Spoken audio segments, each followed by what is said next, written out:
Ça fait 7 ans que je travaille dans la tech pour une entreprise américaine, mais moi je suis basé à Montréal. J'ai eu que des promotions, quasiment tous les ans, que des augmentations salariales. J'ai aucun problème d'argent, je gagne un salaire que beaucoup de gens ne gagneront jamais dans leur vie. Et que moi-même, j'imaginais pas venant d'une famille plutôt moyenne en termes de revenus financiers. Et pourtant, c'est mon deuxième jour pour arrêt de travail. Bon, c'est mon deuxième jour d'arrêt de travail pour burn-out. Et j'ai encore du mal à accepter le fait que je sois en burn-out. J'ai encore du mal à accepter le fait que j'ai de l'épuisement professionnel. Donc je voulais raconter un peu comment j'en suis venu euh, à aujourd'hui. Et surtout, je vais expliquer les derniers jours, les dernières semaines, quels ont été les moments où vraiment j'ai eu un switch et comment j'ai pris cette décision d'arrêter de travailler. Déjà, premièrement, qu'est-ce qui s'est passé avant et qu'est-ce qui m'a mené là? J'ai eu plusieurs psychologues. Tous m'ont dit que j'avais un trouble anxieux généralisé. C'est-à-dire que j'ai tendance à imaginer le futur, par exemple. Je vais imaginer des scénarios futurs si je prends telle ou telle décision. Des scénarios qui sont en général plutôt négatifs. Des scénarios qui se passent en généralement pas. Mais j'ai vraiment l'impression que ces scénarios vont se passer. Et j'imagine tous les scénarios possibles. Ce qui m'empêche, en tout cas tous les scénarios possibles selon mon cerveau, selon mon anxiété. Et ce qui m'empêche de prendre des décisions. Donc pour des choses très simples, par rapport au restaurant, prendre une décision entre un plat ou un autre, ça peut être difficile. Ça, j'ai appris à le régler. Ou alors acheter un appartement, ne pas l'acheter, ouais, rester locataire au propriétaire, j'avais fait une vidéo sur ça il y a quelques années. Donc toutes ces choses-là, pour moi, c'est extrêmement difficile. Et j'ai aussi des pensées qui tournent en boucle dans ma tête. J'ai beaucoup de mal à me défaire de ces pensées. J'ai beaucoup de mal à rester dans l'instant présent, à observer mes pensées sans les juger, les laisser couler.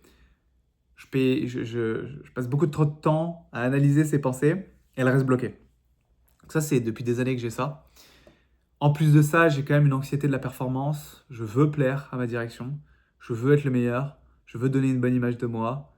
Euh, voilà. Donc je vais travailler peut-être que 10 fois plus que les autres. Donc en général, je m'entends très bien avec ma direction parce que je vais être la personne qui va être toujours très consciencieuse, qui va bien travailler, qui va bien faire le travail.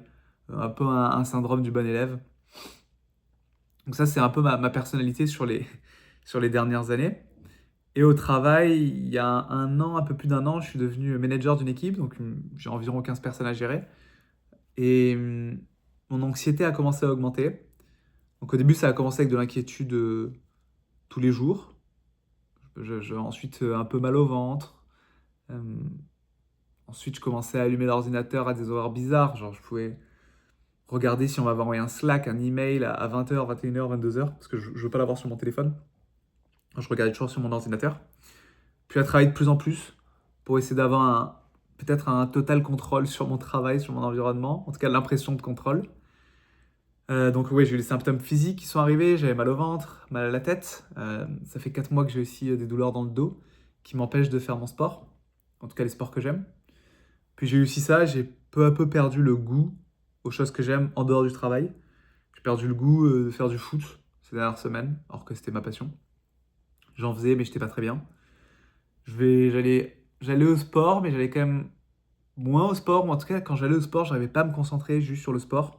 Je pensais au travail, donc je tournais dans la salle. Des fois, c'était peut-être, c'était un gag. Je pouvais me retrouver à faire des cercles dans la salle, perdu dans mes pensées, et pas soulever un seul haltère.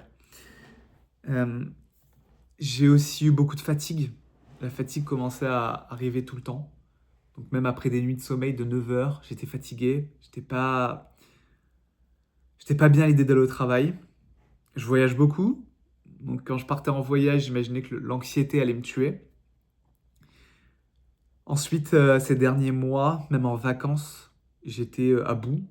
Donc, j'ai quand même ce trouble anxieux généralisé dans ma vie personnelle et les petites émotions que j'avais dans la vie perso suite à ce trouble étaient fois 100 parce que j'étais à bout émotionnellement, à cause du travail, à cause de ma personnalité en général. Et donc, j'arrivais même plus à profiter de mes vacances. Et quand je revenais au travail, je pleurais. C'est aussi les larmes. À la base, les larmes, ça a commencé une fois ou 2 semaines, ouais, une fois par mois. Puis ensuite, c'était une fois par semaine. Puis les dernières semaines, c'était presque pas tous les jours, mais tous les 2 3 jours. Dès que je faisais un truc de mal au travail, où j'ai l'impression que ma performance n'était pas bonne, je pleurais. Dès qu'un client me parlait mal, je pleurais. Et ce qui a fait tout accélérer, c'est qu'il y a 2 semaines, un client m'a mal parlé. D'habitude, j'ai l'habitude de gérer ça. Là, j'ai pleuré. j'ai pleuré le vendredi soir. Je me suis réveillé le samedi, j'ai pleuré. Et je suis resté dans le lit toute la journée. Et dès que je me levais du lit, je pleurais. Je commençais un peu à suffoquer aussi, à respirer très fort. Donc j'avais pas mal de symptômes physiques. Et ça fait qu'empirer. Ça fait qu'empirer les larmes, j'ai fait que pleurer. Donc là, je me suis dit, il faut que j'aille voir un médecin. Donc là, c'est tout ce qui s'est passé. Et vraiment, ce jour-là, ce jour où je suffoquais, je pleurais toute la journée, mal de dos, impossible de sortir de chez moi. Je me suis dit, il faut que je me prenne en main, il faut que je fasse quelque chose. J'avais déjà une psychologue, donc je suis allé voir ma psychologue pour lui dire est-ce qu'il ne faut pas que j'aille voir un médecin, est-ce qu'il ne faut pas que je me médicamente. Elle m'a recommandé d'aller voir un médecin et elle m'a recommandé de justement demander au médecin est-ce que la médication serait une bonne solution. Elle pensait que ça pourrait être une bonne solution, mais c'est pas une experte du sujet, donc elle m'a tourné vers les experts. Je suis allé voir un premier médecin. C'était tellement difficile. C'était tellement difficile de lui dire que j'allais mal et que c'était dans ma tête allait mal. Et ce médecin n'était pas vraiment gentil. Il m'écoutait pas vraiment. Je lui parlais, je lui disais que j'allais mal et il tapait sur son ordi. Il disait ok. Une des seules phrases qu'il m'a dit, c'est mais tu sais, dans la vie, c'est normal parfois d'être triste. Et je l'ai mal pris parce que oui, je sais que dans la vie, c'est parfois normal d'être triste.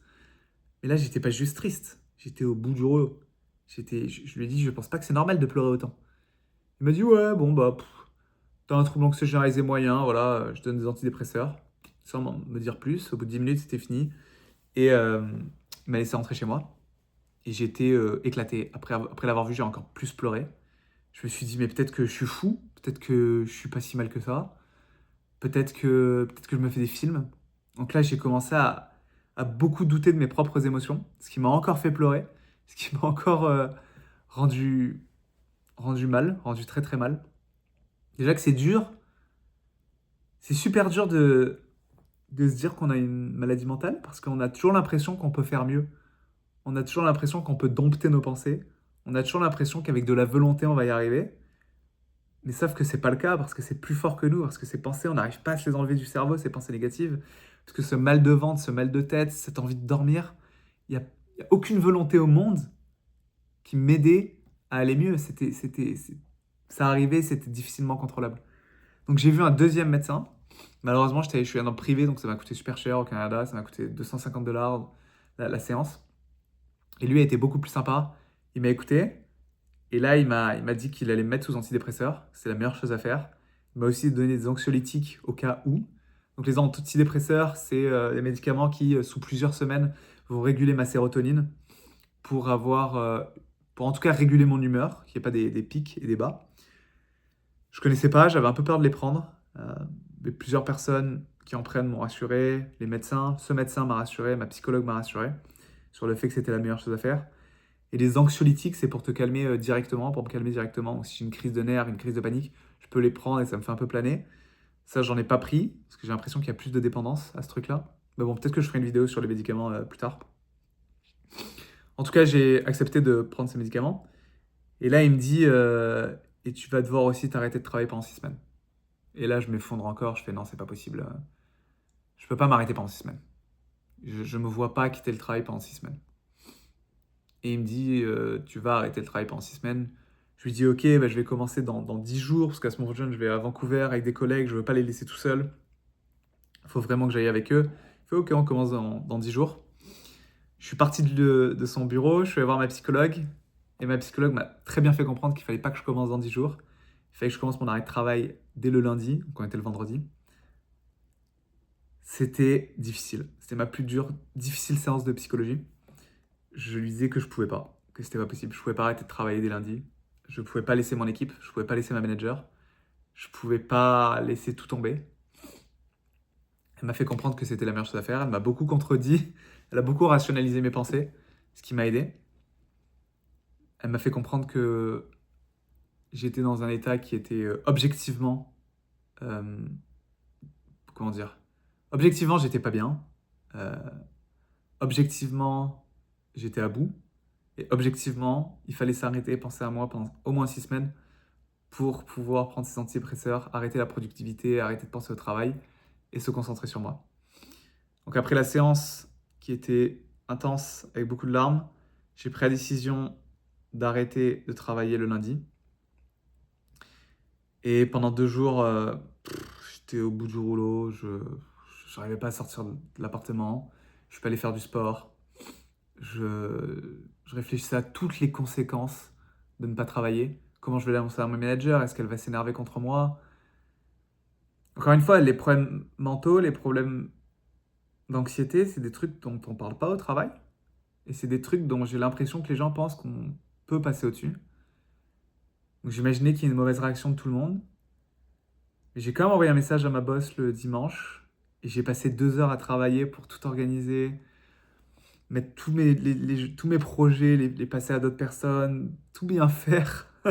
Alors que j'étais en burn-out, j'ai quand même passé 2 heures à travailler pour tout bien faire et tout laisser propre. Et j'ai envoyé un message à ma boss, j'ai appelé ma boss, qui a été extrêmement compréhensive. Ça m'a touché. Et je me suis dit, je me fais des films, je me fais vraiment des films parce que mon anxiété me disait que j'allais me faire mal voir. Au final, je me suis pas fait mal voir. Ça a été très bien compris, j'ai l'impression. On m'a dit de me concentrer sur moi, de concentrer sur ma santé. Et voilà où j'en suis. Euh, Ça fait que 24 heures. Donc je ferai d'autres vidéos pour expliquer ce qui se passe, mais voilà. J'espère que le trajet, le parcours jusque-là peut aider des gens qui sont dans une situation similaire. Et voilà, il n'y a pas de montage, il n'y a rien, c'est même le micro. J'espère que le son est bon. Il va falloir vraiment rester avec moi, j'espère que je parle bien. Euh, mais voilà, tu vois, je pense direct à la productivité, à vouloir être bien, à vouloir que... Voilà, je laisse. Au revoir. Ciao, bye. À la prochaine.